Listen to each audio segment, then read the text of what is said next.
बिस्मिल्लाहिर्रहमानिर्रहीम, अस्सलाम वालेकुम। मैं हूं शकील कुरेजा। इस वक्त बड़ों के दरमियान बड़ी जंग छिड़ चुकी है और बड़ी तेज़ी से आगे बढ़ रही है और बड़े बड़े इसमें प्लेयर्स हैं। रिवायती तौर पर हुकूमत और अपोजिशन जो है वो तो होते ही होते हैं, लेकिन इस मरतबा अदालतें भी उसका हिस्सा हैं, जजेस यानी कि, और इस्टेब्लिशमेंट का जो सियासी किरदार है मुबैना वो भी उसका हिस्सा है। तो इन चार प्लेयर्स के दरमियान कहाँ कहाँ पे क्या क्या महाजराई चल रही है और जंग किस तरीके से आगे बढ़ रही है और किस तरह हम पे असरअंदाज होगी, इस पर तफसील से बात करते हैं। इस सारे मामले की एक झलक आज आपको नजर आई इस्लामाबाद हाई कोर्ट के अंदर, और वो जज साहब हैं जस्टिस बाबर सत्तार साहब।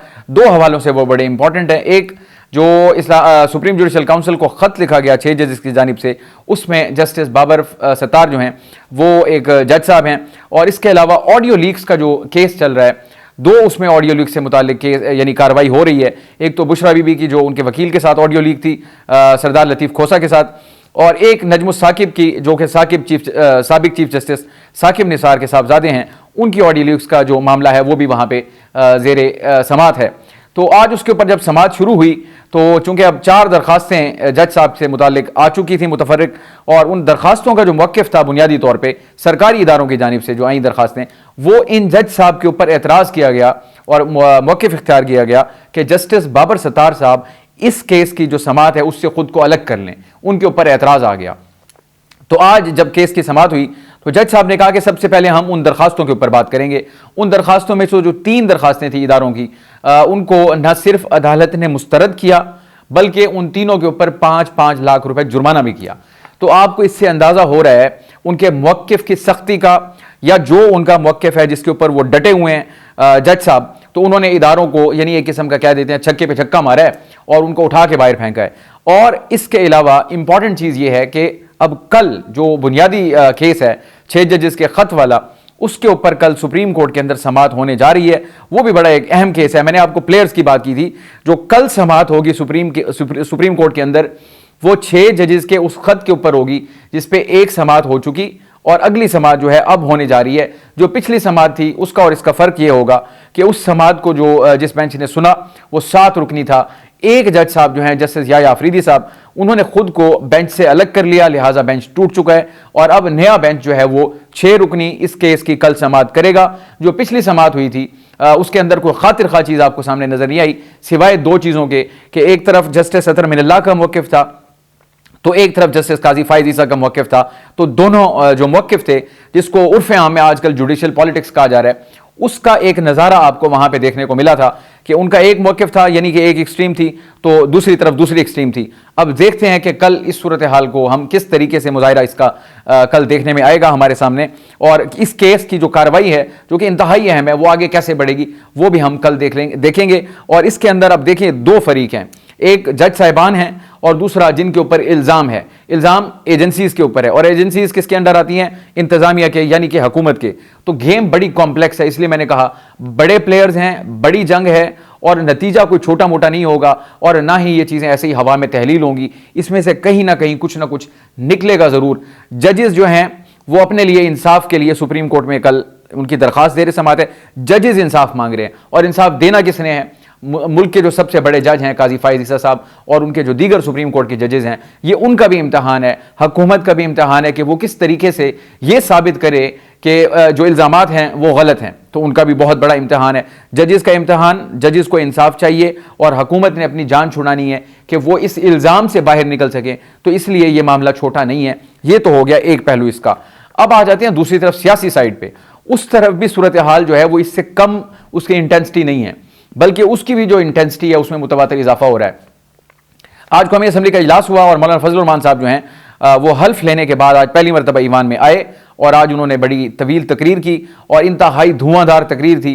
आप उसका अंदाज़ा इस चीज़ से लगा लीजिए, बहुत कम तकरीरें मैंने ऐसी देखी हैं सुप्रीम कोर्ट के अंदर, वहाँ पार्लियामेंट गैलरीज के अंदर भी जाके कवर करके देखा है, तो कि कोई तकरीर ऐसी हो रही हो जिसके ऊपर हुकूमत और अपोजिशन दोनों तरफ मुकम्मल खामोशी हो, पिन ड्रॉप साइलेंस हो। तो आज मौलाना फजल रहमान साहब का जो खिताब हुआ वहाँ पर, जो उन्होंने तकरीर की, वो उस वक्त अगर आप चाहें तो उसको जाके देख सकते हैं यूट्यूब के ऊपर, दोनों तरफ बिल्कुल खामोशी थी, पिन ड्रॉप साइलेंस थी, यानी हुकूमत भी चुप, अपोजिशन भी चुप, और मुकम्मल इन्हमाक के साथ जो स्पीकर साहब हैं उन्होंने भी उनकी तकरीर को सुना।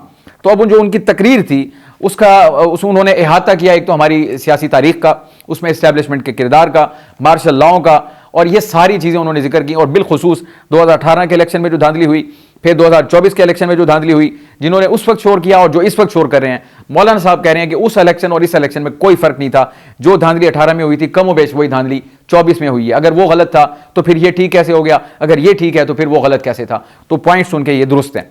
लेकिन जो असल बात थी मौलाना साहब की, यानी एसेंस जो उनकी आज की तकरीर की थी, मुझे मैं 2-3 उसमें पॉइंट्स हैं। 2 चीज़ों पर कम अज़ कम उनका इत्तफाक है पाकिस्तान तहरीक इंसाफ के साथ, और वो 2 बुनियादी चीज़ें हैं।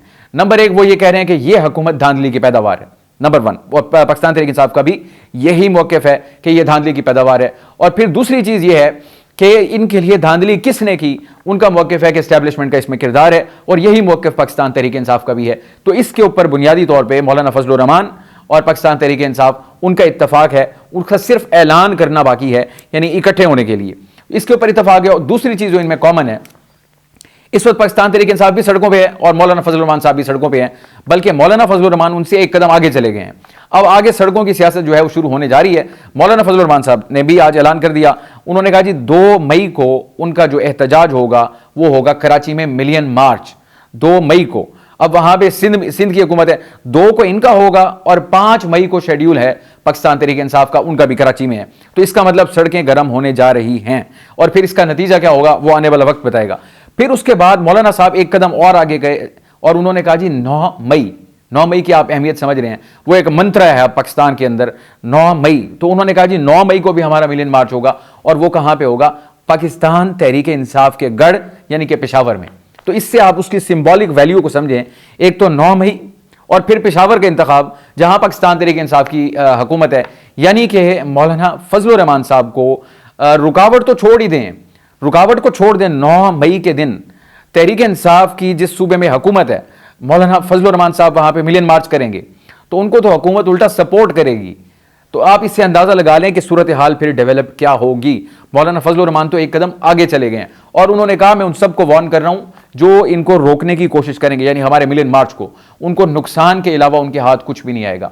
तो मौलाना फजलुर रहमान साहब भी बड़े एग्रेसिव हुए हैं, वो भी सड़कों पे हैं, तहरीक इंसाफ भी सड़कों पे आने लगी है। यानी इत्तेहाद जो है उनका, तहरीक तहफ़्फ़ुज़ आईन पाकिस्तान, वो यानी पहले कराची और फिर फैसलाबाद में वो जलसे करेंगे।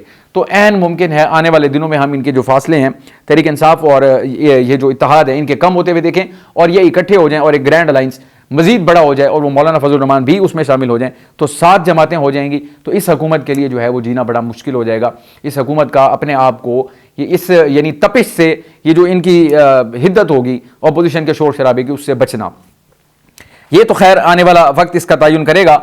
और मौलाना फजलुर रहमान साहब ने एस्टैब्लिशमेंट के ऊपर भी बड़ी तनकीद की और सख्त अल्फाज रादर उन्होंने इस्तेमाल किए। मौलाना साहब का ये कहना है कि एस्टैब्लिशमेंट के दिए नताइज पर कब तक समझौते करते रहेंगे। उन्होंने मुख्तसर कर दी बात, यानी उनका सिंपल मौक़िफ़ है कि ये जो ये असेंबली है, वो कहते हैं कि उन्हीं का फैसला है कि कौन अंदर बैठेगा कौन नहीं बैठेगा, किसको लाना है किसको नहीं लाना, तो ये उन्हीं का फैसला है और कब तक हम इसको बर्दाश्त करते रहेंगे। और उसके अलावा वो कहते हैं, मजीद सख्त बात की, वो कहते हैं जो हमारे महकूम होने चाहिए थे वो हमारे आका बने हुए हैं। इससे ज़्यादा सख्त अल्फाज क्या हों। आगे उन्होंने फिर इनको मशवरा भी दे दिया, ये जो इत्तेहाद है हुकूमती, नवाज शरीफ, शहबाज शरीफ और बिलावल भुट्टो, उनको उन्होंने कहा मौलाना फजलुर रहमान साहब, मैं आपको अब भी कह रहा हूँ कि आप बाहर आ जाएं। अगर इनकी पार्टी, इनका इस्तेहकाक है हुकूमत बनाने का, यानी इनका नंबर लार्जर है पाकिस्तान तहरीक इंसाफ का, तो आप इनको हुकूमत दे दें। तो यही तो पीटीआई का मौक़िफ़ है। मौलाना फजलुर रहमान साहब ने यहां पर भी पाकिस्तान तहरीक इंसाफ के मौक़िफ़ की तायीद की। तो मुझे नहीं लगता कोई ऐसी चीज़ है जो इनको दूर रखेगी। तो अनकरीब आने वाले दिनों में आप शायद देखें कि ये जो है मौलाना फजलुर रहमान साहब और तहरीक इंसाफ एक ही प्लेटफॉर्म या एक ही कंटेनर के ऊपर आपको नजर आए। फिर इन्होंने मजीद सख्त बात की मौलाना साहब ने, वो कहते हैं हम पर या तो आलमी कुव्वतें हुकूमत कर रही हैं या फिर एस्टैब्लिशमेंट हुकूमत कर रही है। मैंने आपको शुरू में अर्ज की थी बड़ों की बड़ी लड़ाई, अब उसमें बड़े प्लेयर्स हैं। अब मौलाना फजलुर रहमान साहब तो वाशगाफ अल्फाज में, वाज़ेह अल्फाज में ऐलान जंग कर रहे हैं कि वो जनाब इससे पीछे नहीं हटेंगे और बतदरीज इसमें इजाफा होता हुआ आपको नजर आएगा। तो उन्होंने ऐलानात भी कर दिए मिलियन मार्च के। अब देखते हैं कि हुकूमत उनको कैसे राम करती है। वैसे ज़ाती तौर पर मुझे नहीं लगता कि इस वक्त मौलाना फजलुर रहमान साहब कोई अपना वजन बढ़ाने के लिए ये काम कर रहे हैं, क्योंकि जितना आगे वो निकल चुके हैं, मुझे बज़ाहिर नहीं लगता कि मौलाना फजलुर रहमान साहब को शायद राम किया जा सके। उनका मूड यही है। वो तो आज भी कह रहे थे कि आए फिर दोबारा इलेक्शन में चलते हैं, सारे देख लेते हैं, जिसको जो वोट मिलेगा फिर हुकूमत बना लें। तो मौलाना साहब जो है वो उन्होंने यानी एक किस्म का अपना जिसको कहते हैं ना एग्रेशन का इजहार तो कर दिया है। अब जो अमली इकदाम हैं यानी सड़कों पे आकर और इनको टफ टाइम देने के, वो आपको आने वाले दिनों में नजर आएंगे। अब आते हैं मुज़ाकरात वाले मामले के ऊपर, वो भी बड़ा गर्म हुआ है। आज इमरान खान साहब ने मौक़िफ़ दे के उस कम अज़ कम जो कन्फ्यूजन थी उसको कम कर दिया है। जो बैरिस्टर गौहर साहब ने बात की बाहर आके इमरान खान साहब से मुलाकात के बाद, तो उनका यह मौक़िफ़ है कि ऐसे किसी के साथ बैकडोर मुज़ाकरात किसी सतह पर कोई नहीं हो रहे। एक चीज तो उन्होंने बड़ी क्लियर कर दी, क्योंकि मुतादिद बयानात थे तो एक क्लैरिटी तो आ गई। अब दूसरी तरफ उन्होंने यह बात भी कर दी कि अगर ऐसा कुछ होगा तो या तो इमरान खान साहब खुद अंदर से हमें पैगाम देंगे और वो बताया जाएगा सबको, या फिर मैं बताऊंगा, यानी कि इमरान खान साहब इनको बताएंगे और फिर ये आकर कौम को बताएंगे या अपनी पार्टी को बताएंगे। तो अब बात आ गई दो लोगों के ऊपर, यह बैरिस्टर गौहर के मुतालिक है। लेकिन कंफ्यूजन आज एक और पैदा हो गई। बैरिस्टर गौहर साहब कह रहे हैं या इमरान खान साहब बताएंगे और या मैं बताऊंगा, जबकि इमरान खान साहब की जो आज सहाफियों से गुफ्तगू हुई और जो रिपोर्ट हुई वो सी अलकादिर ट्रस्ट वाले केस में, तो जो रिपोर्ट हुआ है इमरान खान साहब का मौक़िफ़ इसमें थोड़ा यूं फर्क है। वो ये कहते हैं, इमरान खान साहब ये कहते हैं कि मैंने अली अमीन गंडापुर जो कि वज़ीर आला हैं KP के, उमर अयूब जो कि अपोजिशन लीडर हैं कौमी असम्बली में, और शिबली फराज जो कि कायदे हिज़्ब इख्तिलाफ हैं या अपोजिशन लीडर हैं सेनेट में। इमरान खान साहब कहते हैं कि मैंने इन 3 लोगों के अलावा किसी को भी इस्टेब्लिशमेंट से बात करने का इख्तियार नहीं दिया। अब वो एक तरफ कह रहे हैं बैरिस्टर गौहर साहब के कोई बात नहीं है, इधर से इमरान खान साहब से के हवाले से जो रिपोर्ट हुआ है वो कहते हैं कि मैंने इनको इख्तियार दिया है, यानी इन 3 लोगों को। मैं उनकी चॉइस को जो है ना वो सलूट करता हूं, इस वजह से कि ये सियासी लोग हैं। इनका देखिए, एक अली अमीन गंडापुर साहब CM है, जबरदस्त पॉलिटिशियन है, बिल्कुल आप दें, आपका हक है, आपका इस्तेहकाक है, फैसले आप करें, लेकिन पॉलिटिशियन होने चाहिए। दूसरे नंबर पे उमर अयूब साहब ऑपोजिशन लीडर हैं, अगेन पॉलिटिशियन जबरदस्त है, और शिबली फराज साहब कायदे हिज़्ब इख्तिलाफ सेनेट। तो तीनों एक अहम पोजीशंस के ऊपर हैं। अगर आप उनको दे रहे हैं तो वो जिम्मेदारी के साथ मामले को लेकर चलेंगे और शायद यकीनन कोई गलत बयानी इसमें नहीं होगी। बहरहाल आज की जो कन्फ्यूजन थी, एक तरफ बैरिस्टर गौहर का मौक़िफ़ और दूसरी तरफ इमरान खान साहब का जो से मंसूब जो मौक़िफ़ आया वो हमारे सामने है। एक और नई चीज़ आज आ गई, ये जो सरबराह हैं सुन्नी इत्तेहाद काउंसिल के, आज उनकी जानिब से कहा गया कि अगर आने वाले दिनों में इमरान खान साहब के मामलात या उनको इंसाफ नहीं मिलता तो पाकिस्तान तहरीक इंसाफ को सारी असम्बलियों से इस्तीफा दे देना चाहिए। खुदा का वास्ता माने, पहले जो आपने 2 असम्बलियां तोड़ी और आप यहां से बाहर निकले, पहले आप नेशनल असम्बली से बाहर निकले, फिर आपने वो असम्बली KP की तोड़ी, फिर पंजाब की तोड़ी, फिर आपको क्या मिला? कुछ भी नहीं मिला। ये तीसरी गलती अगर इमरान खान साहब ने कर दी तो पिछला नुकसान भूल जाएंगे और ज्यादा नुकसान होगा। तो ये तो मेरा नहीं ख्याल कि कोई अच्छा मशवरा होगा पाकिस्तान तहरीक इंसाफ के लिए। उनको चाहिए कि वो अपनी फाइट कर रहे हैं, लीगल फ्रंट के ऊपर कर रहे हैं, सड़कों के ऊपर कर रहे हैं, नेशनल असम्बली के अंदर कर रहे हैं, और KP हुकूमत उनके पास है। जो भी करना है आप अपने असम्बलियों के अंदर रहते हुए करें, उससे आपको फायदा होगा और वो हिजान पैदा नहीं होगा। इतने सारे लोग इस्तीफा दे दें तो निज़ाम कहां से चलेगा? अंदर बैठ के जंग करें और मजीद गलतियों से आप अवॉइड करें। आज के लिए इतना ही। आप हमारी वीडियोस को लाइक कर सकते हैं, चैनल को जरूर सब्सक्राइब करें और अपना फीडबैक कमेंट के जरिए हमारे साथ शेयर कर सकते हैं। कल मुलाकात होगी, इजाज़त दीजिए, अल्लाह हाफ़िज़।